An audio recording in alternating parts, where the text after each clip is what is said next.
Hello, ladies and gentlemen, and welcome to another episode of the Expert to Authority show. This is the show for coaches, speakers, and trainers who want to grow their businesses while making an impact in the world.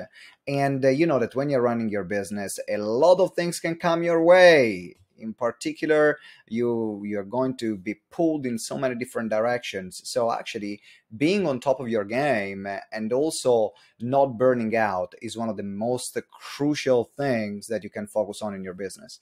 That's what we're going to be talking about today. So stay tuned until the end of this interview because this interview can make or break you, right? It's like one of these things. That's the topic that we are going to cover.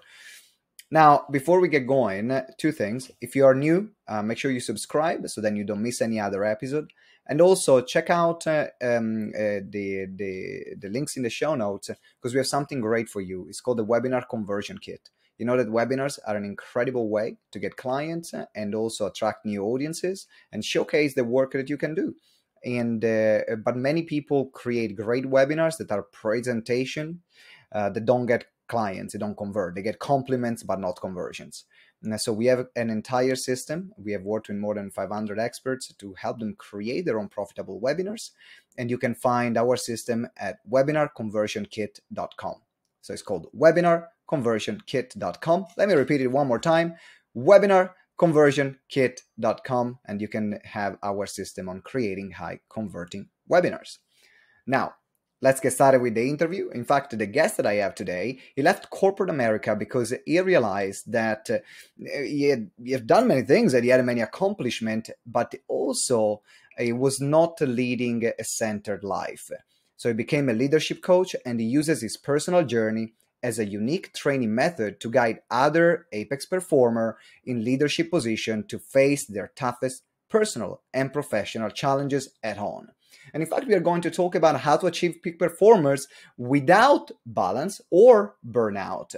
So please welcome Jerome Myers. How you doing, Jerome? Amazing. Thanks for having me on, man. This is exciting to be with you. All right, so let's get going. Tell us about how did you get to this point? Because your passion is about peak performance and also helping others to perform at a high level, but without burning out. What got you to this point?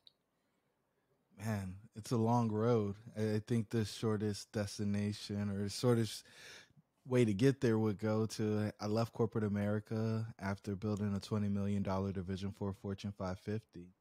And mainly because I had to lay people off 2 years in a row and it just didn't feel right to me. And I wanted more agency over my life. I wanted to be able to have the buck stop with me. And so I marched out and I got into real estate investing, and the thing I thought I was going to do didn't work out in the beginning. So I had to do something else. Then I made it back into the thing that I wanted to do, built a multi-million-dollar portfolio. And then I realized how lonely I was. I realized that the thing that I missed more than anything from corporate was working with leaders and helping them grow and expand, because that's what my role ended up being when we were going from 0 to 20 million over the course of about 12 months. And so I said, well, how can I do that? And I thought back to my second year working when my mentor, who was leading a business unit at a Fortune 500 company, maybe it was Fortune 100, said, Jerome, the best gift I can give you is the gift of coaching. And I'm going to start having my coach start meeting with you. And I think that will help your journey. And boy, did that ever change my trajectory, because I was able to get opportunities faster than my peers. And when I started looking at my compensation and my responsibility, it was very different from the majority of people that I spent time with. So you add all that stuff up and it places me here where I pivot back. And so in 2020, I got really, really focused on building my coaching practice out. And what I found in that was, whoa, we can really make an impact. And so in January of 2020, I did 4 coaching calls. By the end, or by December of that year, I did 65 that month. Mm-hmm. And then you fast forward to the next year, I did about 750 calls. And I'm at about 750 calls for 2022 already. And we're coming through the end of July at this point. So with that kind of as a backstop, I love to kind of take this wherever you want to go. But the majority of folks that I spend time with are those who are solopreneurs, or they have a very small team and they're looking to grow and scale. Yeah, I am. It's fascinating how things like got back in circle, like from what I'm from listening to your story. And you said there are a few points that I would love to talk about before we go into the peak performance element. And you mentioned earlier that you wanted to get into something, and the thing that you wanted to get into didn't work when you were talking about the property part, and then you managed to make it work. What was the thing that you wanted to do, and why did you want to do that particular thing? I'm curious. Done as a skilled interview always will do, right? You got to close the loops. And so I was interested in Not buying an not just a apartment pretty building. face here, you know. Yeah, yeah, yeah, yeah. I uh I wanted to buy an apartment building. Me and my buddy Duran were sitting on a stoop sophomore year of college, and we did what engineers do in their free time. We started doing some math. I was paying $395. I had two roommates doing the same thing. Downstairs in Duran's apartment, they had this exact same situation happening. When we multiplied it across the complex, we realized that the guy that owned the property was making $700,000 a year, but we never saw him and we never talked to him. Yeah. Like, man, how could we do that? And the only issue was we didn't know who to go ask. See, I'm the son of a soldier and a stay-at-home mom. People with multi-million-dollar real estate portfolios weren't coming over to the cookout. Mm-hmm. And so because we never saw the guy that owned the property, we couldn't ask him. And so where do you go? And so we put that dream on the shelf, and I went and did what you're supposed to do. You know, you finish getting good grades so you can get a good job, and then you can go work for 40 years. You can get the house, the 2.5 kids, the dog, the picket fence. And I realized that that's not what I wanted to do. And so when I started to pivot and come out of corporate, I was like, let me blow that dust off of that dream I have Yeah. up here on the shelf and see if I can actually do that. And as I was going on that journey to get into the space, what I realized is I probably wasn't prepared for it. So even though I had an engineering license, even though I was a project management professional, even though I had an MBA, when I walked into the banks and said, "Hey, don't you want to give me $1 million so I can go buy this Mm. building?" They told me no. And I was like, "Oh, you're just crazy. I'll go to the next one." And then the next one, and then the next one, and the next one, and the next one. And by the time I got to the 10th bank, I realized that nobody was going to give me money because I didn't have the requisite experience in order to be able to go do this. And it's really interesting because I think a lot of people, when they're starting out, believe that the bank is going to fund their dream, their idea. Hey. But that's not what the bank funds. The bank funds proven operators who've executed the business plan and demonstrated a track record of success. They fund sure bets. They Yeah. don't fund dreams. They don't fund ideas. And oh, by the way, they'd love for you to have on deposit the amount of money so that if this thing doesn't work out, they're still whole. Because for them, it's not really a loan. It's how can I put my money on the street and make more money? Yeah, I'm going that's to an lend the money investment to the for person them. who doesn't That's need an it. investment. 1000%. So uh, I had to rethink my strategy, and so I started fixing and flipping. And the numbers were smaller, so it was easier to get access to that capital. Mm-hmm. And then while I was doing that, I had a guy pull up in a white Dodge Ram, hopped out, walked through the grass, and said, "Hey, buddy, we're getting ready to do a house like this down the street. Just want to check out your finishes." Walks through the house. He's impressed with what we have going on, and on his way out, he says, "Man, do you know anything about that building behind the Chimbo Mart? Hmm. Behind the Chimbo Mart? The 23 unit apartment building?" And he's like, "Yeah." I was like, "Man, I tried to buy that 4 or 5 months ago." He said, "Well, Hmm. I'm going to make an offer on it today." And I was like, "You got to let me in on the deal. You're the guy I've been looking for. The banks told me I need somebody with Yeah. experience, and there's no way that you're making an offer on this building if you don't have experience." And he said, "Well, we own a few things." I said, "Well, we need to do the deal together." He said, "Well, what are you going to bring to the table?" I said, I don't know, but you're the guy I've been looking for. Don't leave me out the deal." He said, "Yeah, I get that you want to be in the deal, but what are you going to Yeah, bring but to the what's in it table?" for me here? Yeah. And I said, well, I'm not sure. I'm certain we can figure it out. Don't leave me out the deal. You're the guy I've been looking for. And so he looks at me one more time, he furrows his eyebrows, and says, what are you going to bring to the table, man? I said, look, I don't know. But what I do know is that I want to do this deal. And so he turned red, got frustrated, shook his head, turned around, walked out, walked through the grass, hopped in his truck, drove off. And as naive as I am, I was like, man, he's going to call me tomorrow and we're going to be under contract on this thing and it's going to be off into the races. And this is a Wednesday. Oh, Thursday comes and goes, no phone call. I was like, all right, they're just negotiating. Friday is the day. Friday comes and goes, nothing. I was like, all right, maybe they just need the weekend. Weekend comes, thinking I'll get a call on Monday. Nothing. I was like, okay, well, maybe one more day. So I'm sitting on the stoop on Tuesday afternoon. I'm like, this is not going to happen. Let me reach out to him and see what's going on. And then I realized I didn't get his phone number. I realized I didn't know his name. I realized I didn't know what house he had just bought down the street. And my stomach fell. I got so disappointed because how could that possibly be? How could I've had the opportunity to meet the person who's going to transform my business, actually get me into the space I wanted to be, and I couldn't articulate my value. I couldn't do any of the other things I needed to do in order to follow up because I didn't get contact information. Yeah. How could I blow it? How could I blow it? And so the rest of the week came and went and no phone call, of course. And then the following Tuesday, I get a phone call from a guy I used to lend money to. He said, hey, man, I got the opportunity to be a contractor on that deal you and I talked about 4 or 5 months ago. I told them I was only willing to do it if you were a part of the deal. It's like, oh, man, that's amazing. When are we meeting? Tomorrow at 9 a.m. I'll be there. Just give me the address. So that got me back in the deal. But for the listener, you never know when those seeds that you plant will come up and you'll be able to harvest.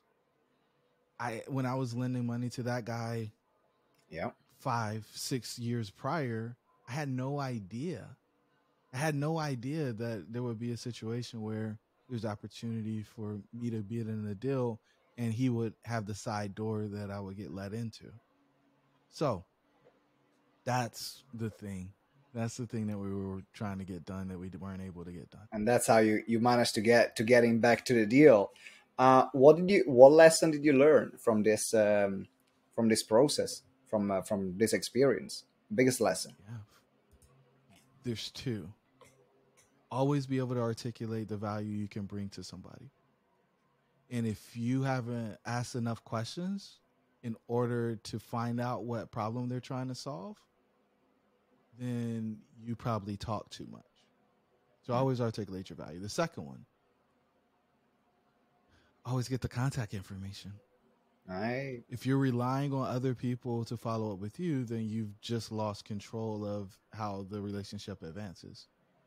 And I mean, come on, if anybody's met somebody and they were interested in dating them and they didn't get their contact information, they relied on the other person to reach out, well, you got what results they wanted to have, not the results that you wanted to have. And pace is really important, especially when you're doing a deal. Yeah. And that's a hell of a story. That's a hell of a story. And I think that there are these kind of experiences that create us and forms us in the business world, the slap in the faces that we get. And sometimes there are things that are just meant to be.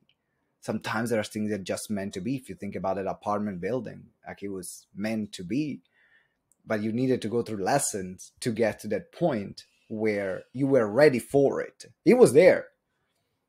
But there's sometimes that the opportunity is there. We need to be ready for that opportunity. Which now leads me to the next question, because I know a big passion of yours in the development and leadership development that you're doing is talking about avoiding burnout. And there is this thing about life balance, and which is thrown around the left, right, and center. And once I was reading some of the suggestions for this interview, you mentioned you can burn out, and the concept you don't have to burn out, and the concept of balance is not a great concept. So what are your views on that? Yeah. So, for all the listeners, I want you to stand up. I want you to stand up right now. I want you to balance your weight on both of your feet. Keep it nice and balanced. Do not shift the weight at all. Ready? Now I want you to take a step. Did it work without you shifting your weight from one to the other? I know. If not, then I think they just proved the point that you can't make progress without being out of balance. Right? If you get on a scale, the scale is balance. What does it read? 0. So this whole concept of balance is a falsehood. It's mythology, right? Not if you want to make progress. If you want to stay exactly where you are, which is probably in your comfort zone, then balance is the game. Yeah. But if you want to make progress, if you want to be a peak performer, if you want to be an apex performer, then balance is not what you're seeking. What you're seeking is to be centered. What you're seeking is to be able to focus and place attention in the places that they need to be in order to create the momentum, to get the flywheel going, so that you end up in this perpetual state of movement. And that movement is the difference between you falling off to the side and you making progress.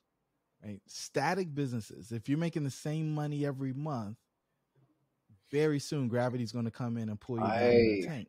Yeah. You got to have an upward trajectory. And so you got to get the flywheel going. And the only way you get the flywheel going is through movement and motion.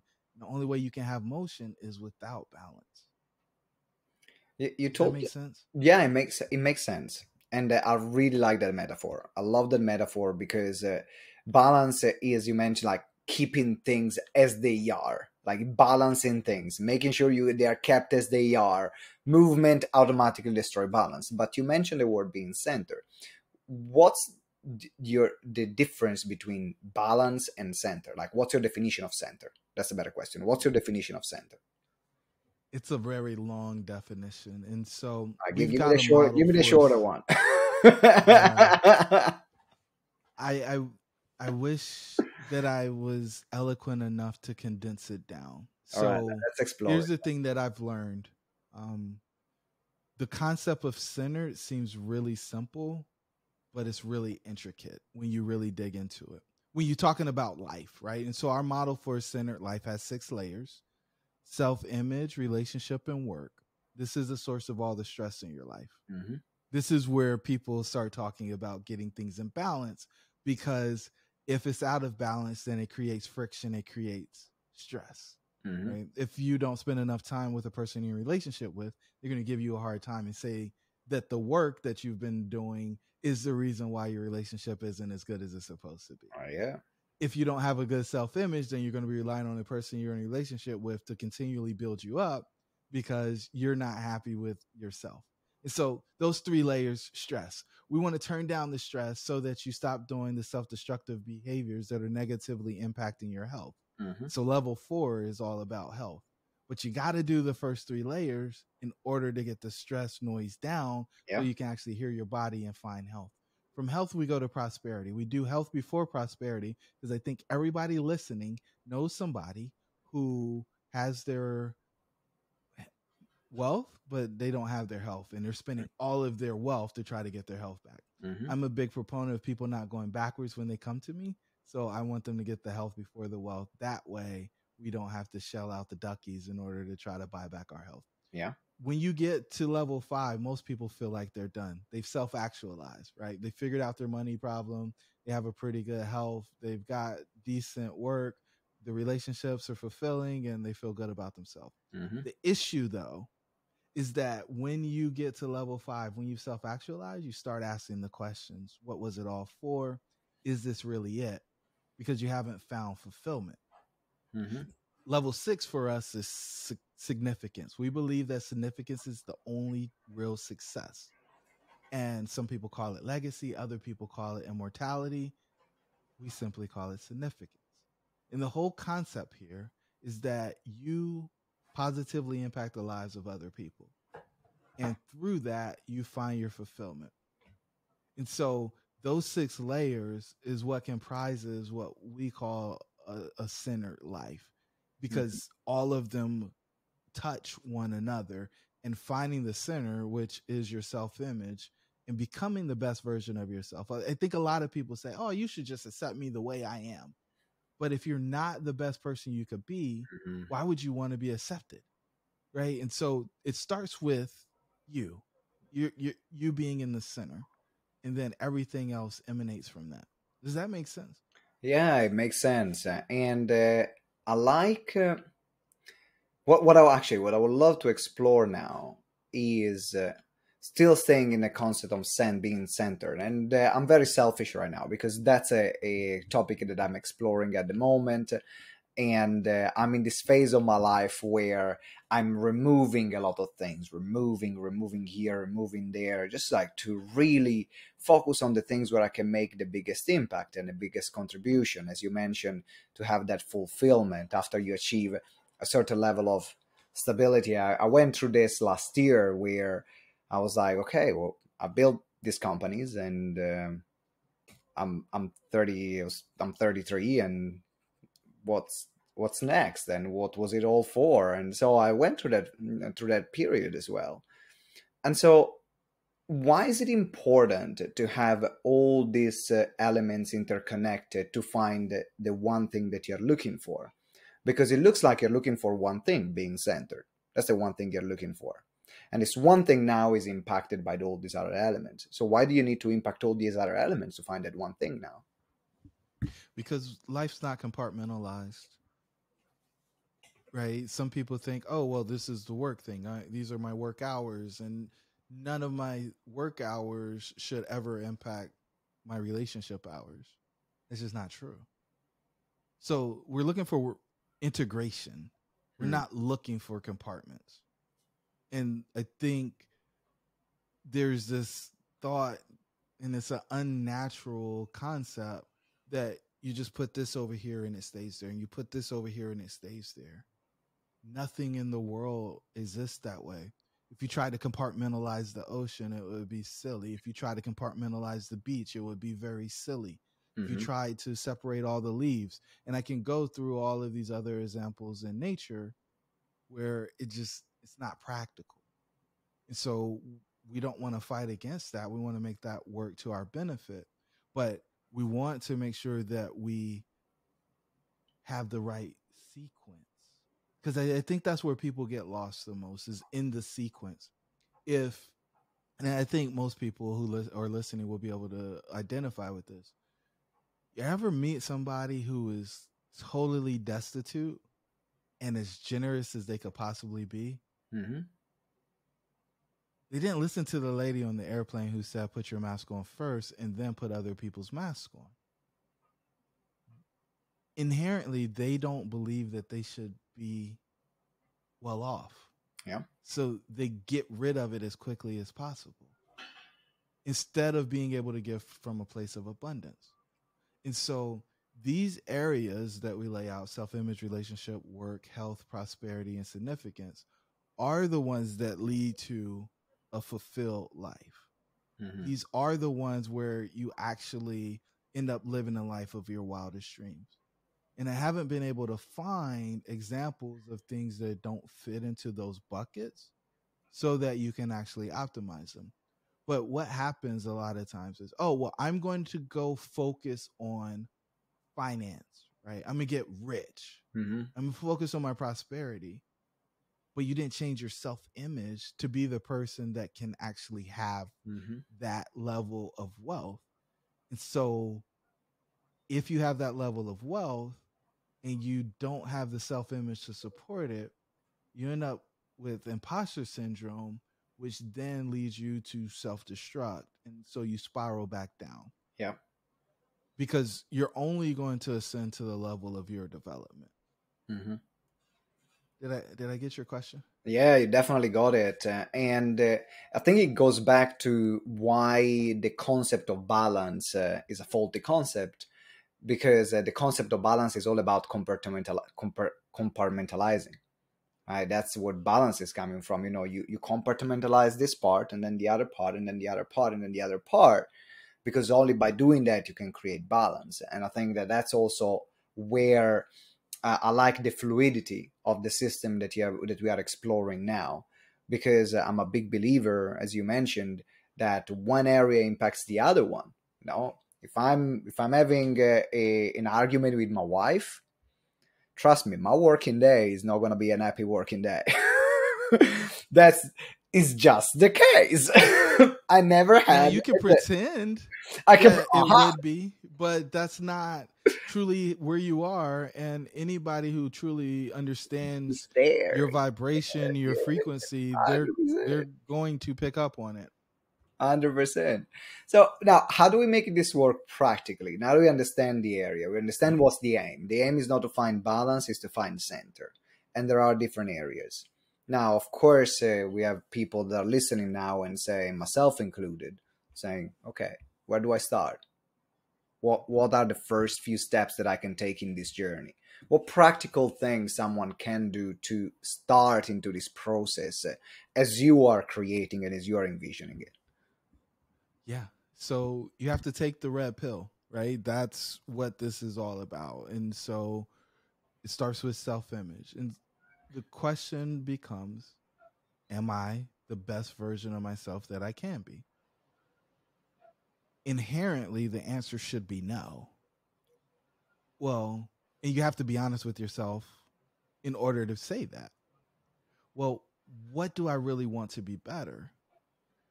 And then you figure out how to go do that. For some people, it's as simple as I'm not accountable to myself. I don't keep the promises I make to myself. If that's the case, then we need to start with these micro promises so that you can get some wins, so that you know when you make a promise to yourself, then things start to happen. Mm-hmm. From there, once you are accountable and you to yourself, you have a different level of conviction when you enter into your interactions when it comes to your relationships. And so there's 3 buckets that relationships fall into in our model.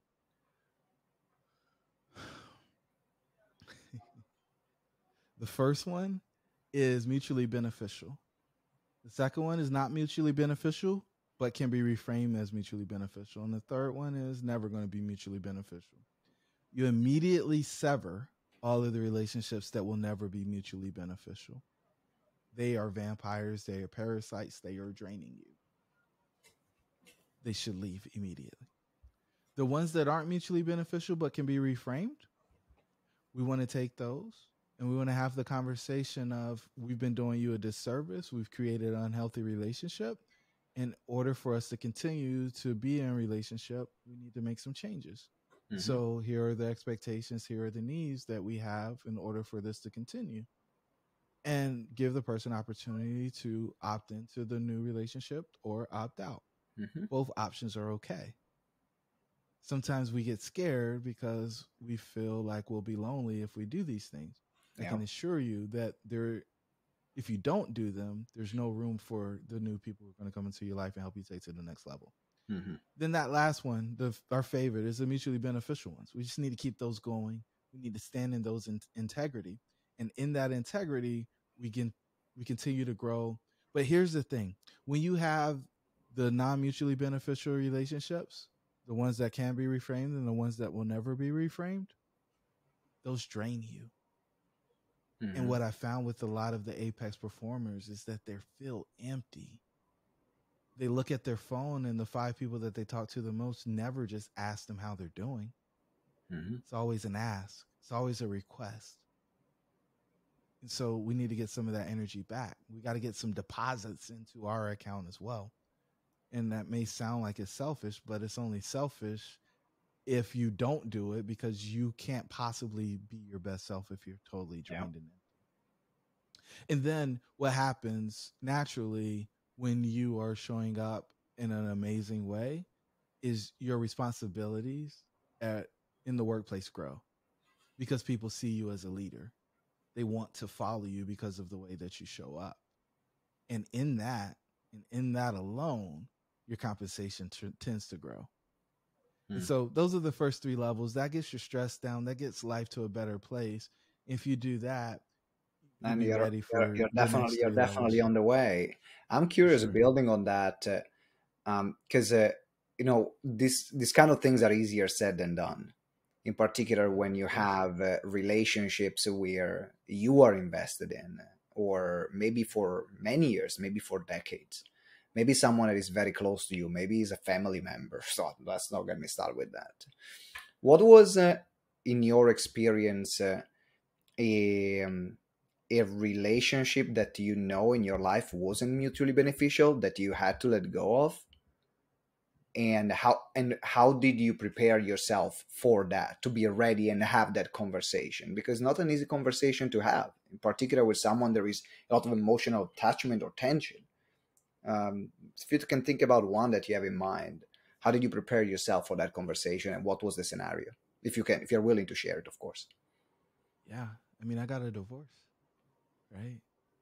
And I watched somebody who was absolutely comfortable taking in everything that I was willing to give and did not feel compelled to do anything in return. What do you do with that? And a lot of times you only see that in familiar relationships. You'll see a parent or a grandparent do it. You'll see a brother or sister do it. You'll see a spouse do it. You'll see a kid do it.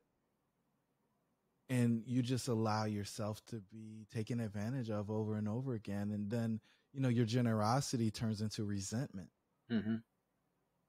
You go from a jovial person who's giving because you think that's what you should do and it's what you want to do, to somebody who wishes that that person didn't exist, and you end up in a really, really, if you're not careful, dark place.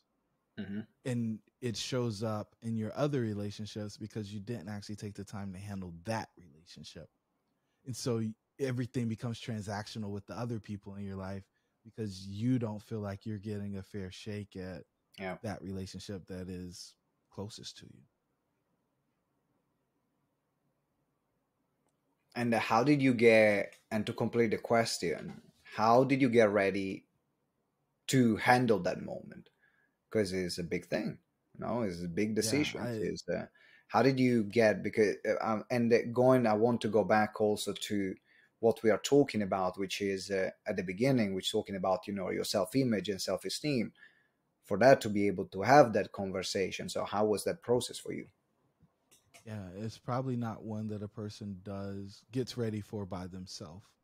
There's usually some type of accountability partner on the outside of that situation who's forcing you to look in the mirror and see what the mirror is showing you instead of the romanticized picture that you've created in order to make it okay.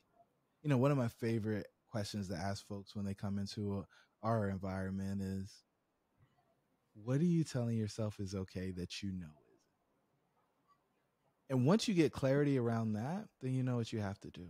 You may not want to do it. You may avoid it. You may try to figure out a way around it. But the reality is, all of the things that you truly desire are on the other side of that fear. It's on the other side of that conversation. And so it was a bunch of writing, it was a bunch of reading, because I was trying to build up a a body of knowledge, a some Yes. reference material that I could use as to why this was not okay, other than it just didn't feel right anymore. Mm-hmm. And when I finally did that, I was able to move forward. But for most people, it's going to be an emotional outburst. They're Yeah, not that. actually going to have a conversation when tempers are calm because they don't want to rock the boat. But that's the time to have the conversation instead of when you're in a fit of rage because you can't believe that that person would do whatever they did. Yeah, that's exactly why I asked you this question, because told to many people, talking to clients, we are all humans, and we all have those kind of conversation, and in one way or another, sometimes we need to have. And if they're not handled well, they can backfire even and create something that now it might take even years to to mend or to just get over, or you're not handling in the best way you can. And that's why I asked you about the preparation, because that preparation is what maybe help you going back to the concept of center or being centered when you're having that conversation. So you're not, you can resist the reaction. Maybe you cannot able to stop it completely, but at least you can do the best you can to resist it. I have one final question before we wrap up this interview. And in working with peak performers, there is the concept of flow. There is the concept of being in the flow and being in a state of flow. What are your views on that? And what can we do as well to access that state of flow more consciously instead of just happening, right? So here's the woo-woo part of the interview, because I think a lot of people think, Hey, "Oh, yeah, it's not we are woo, scientific." we are Or, very woo woo friendly here. We are very woo woo yeah, friendly in the GTeX world. So bring it on. yeah. So here's the thing: um, if you believe that you can muscle it, if you feel like you can just force things to happen, you're in for a very rude awakening when you start trying to do something big. And so the biggest lever that you can use in order to take your business to the next level is flow state. Think about it like the jet stream in the Atlantic Ocean. You get in it and it pushes you along, and it pushes you at a pace that you haven't been able to create yourself. It's the wind at your back. And so, how do you get into flow? It's really simple. You have to be in purpose and you have to be on purpose. Everything else has a tremendous amount of friction. Now, you may say, Jerome, I don't know what my purpose is, or Jerome, I don't get paid well to do things that are in my purpose. Here's what I can tell you. If you're in purpose and you're on purpose and you have the requisite gifts necessary to fulfill the purpose, your gifts will always make room for you. You wouldn't have that thing placed on your heart. You wouldn't be tooled the way that you're tooled if that was not what you were supposed to be doing. And the universe colludes in order for you to get the opportunity to do that. But you have to make sure that you're actually in purpose and on purpose instead of in ego, which is where the majority of us live. How do I know if I'm in ego? Well, did you do that because of the amount of money it pays? Or did you do it because you felt like you would be able to buy this or buy that as a result of it, and people would be impressed with the thing that you have? Because if you did, then you weren't in purpose, you were in ego. And those two are polar opposites in my book. And so getting in purpose, getting on purpose is the fastest way to getting in the flow. I love it. Have you ever read the book Essentialism? Or familiar with I it? have not. I thought you were going to say The Surrender Experiment. I have not read Oh, Essentialism. that have you read the Surrender Experiment or listened to it? Yeah, epic book. That was a big part of my journey last year. But is an interesting concept on the book Essentialism, which is building on I think it's very complementary to what you're saying, and that's my essentialism phase at the moment, where I'm exploring getting rid of everything else that I don't feel is on purpose, or I don't feel gets me to express my highest level of contribution. And of course, going through that elimination process, you're learning a lot about yourself, about what's important to you, what's not important to you.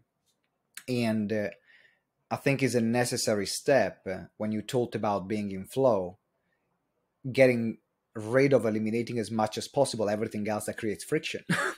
Because if we spend the majority of our time in the things that create friction, then we have no energy left for what is on purpose, which then keep us in the state of flow. So that's why I asked. Is a very fascinating read, and I also love the way you describe being in flow, because I play sports, I play basketball, and I always love doing basketball references. And there are those moments where everything goes in, and you feel you're there, you're present. The buckets go in, the 3-pointers, they're just like raining down, they're wet. And then you have those days where you maybe your mind is clouded, and maybe I spent too much of my day in things in my business that create friction. My shot is off. My shot is off, ramming in and out. And that's going back to what we said before about the impact that other things that we do have in our day, then the impact to our state of flow Perfect. and our performance, right?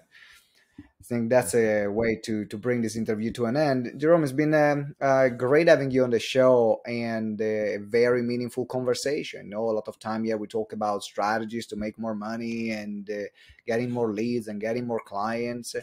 I like those conversations that give us a moment to stop and reflect about ourselves and who we are at our core. And I think that this has been one of these conversations. So thank you.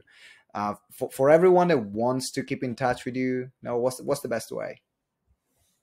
Yeah, jeromemyers.co. You guys can go over there, and there's a lot of free resources there. We got a cool blog and a bunch of other stuff, but you can find out everything you want to know about us there. You can get to the socials and everything from there. So jeromemyers.co. All right, jeromemyers.co. Make sure you check it out. And also leave us a review. Let us know what you think and what you enjoyed about this interview. What did Jerome say that made you stop and reflect?